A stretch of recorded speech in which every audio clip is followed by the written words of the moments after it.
അഴീക്കോട് വായ്പറമ്പ് ചാലിൽ Nitin Peter കൃഷി ചെയ്ത ചെണ്ടുമല്ലി കൃഷിയുടെ വിളവെടുപ്പ് നടന്നു. രജിസ്ട്രേഷൻ മ്യൂസിയം പുരാവസ്തു വകുപ്പ് മന്ത്രി രാമചന്ദ്രൻ കടന്നപ്പള്ളി ഉദ്ഘാടനം ചെയ്തു.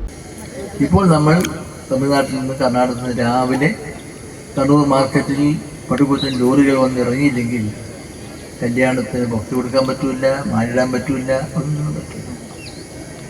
ഇതാണ് നമ്മുടെ സാഹചര്യം. അപ്പോൾ നമുക്ക് ഇതുപോലുള്ള പൂക്കളിലേക്ക് തിരിച്ചു വരണം. അവിടെ സൗന്ദര്യമുണ്ട്, സുഗന്ധമുണ്ട്, നിറവുണ്ട്.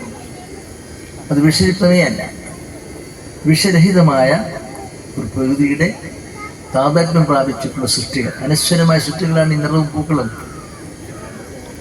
അത് നശിപ്പിക്കാൻ വേദ സാധിക്കും.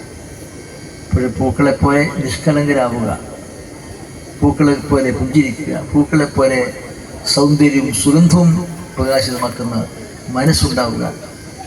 അതാണ് പ്രകൃതിയെ സ്നേഹിക്കുമ്പോൾ നിങ്ങൾക്ക് എനിക്കുണ്ടായത്. അതാണ് ഇവിടെ ദൃശ്യമായി കാണാൻ കഴിഞ്ഞത്.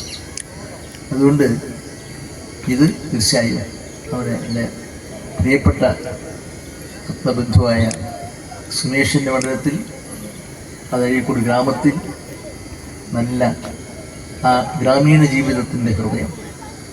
അതാണ് ലോകാരാധ്യനായ രാഷ്ട്രപിതാവ് പറഞ്ഞത്, യുവാക്കൾ ഗ്രാമങ്ങളിലേക്ക് തിരിക്കണം. ഗ്രാമങ്ങളിലാണ് ഇന്ത്യ ജീവിക്കുന്നത്. ഇന്ത്യ ജീവിക്കുന്ന ഗ്രാമങ്ങളിലാണ്. അവിടെയാണ് മനുഷ്യപ്രകൃതി സമാഹിക്കുന്നത്. കെ.വി. സുമേഷ് എം.എൽ.എ. അധ്യക്ഷത വഹിച്ചു. സ്റ്റേറ്റ് ഹോർട്ടികൾച്ചറൽ മിഷന്റെ സാമ്പത്തിക സഹായത്തോടെ അഴീക്കോട് പഞ്ചായത്ത് കൃഷിഭവന്റെ സഹകരണത്തോടെയാണ് 40 സെന്റ് സ്ഥലത്ത് ഓറഞ്ച്, മഞ്ഞ എന്നിവയുടെ 10,000-ഓളം ചെണ്ടുമല്ലി തൈകൾ നട്ടത്. ചടങ്ങിൽ Azhikode panchayat president K. Ajeesh, vice president A. Reena, ward അംഗം പി.വി. ഹൈമ, അഴീക്കോട് പഞ്ചായത്ത് കൃഷി ഓഫീസർ ഇ.എം. റമീസ എന്നിവർ സംസാരിച്ചു.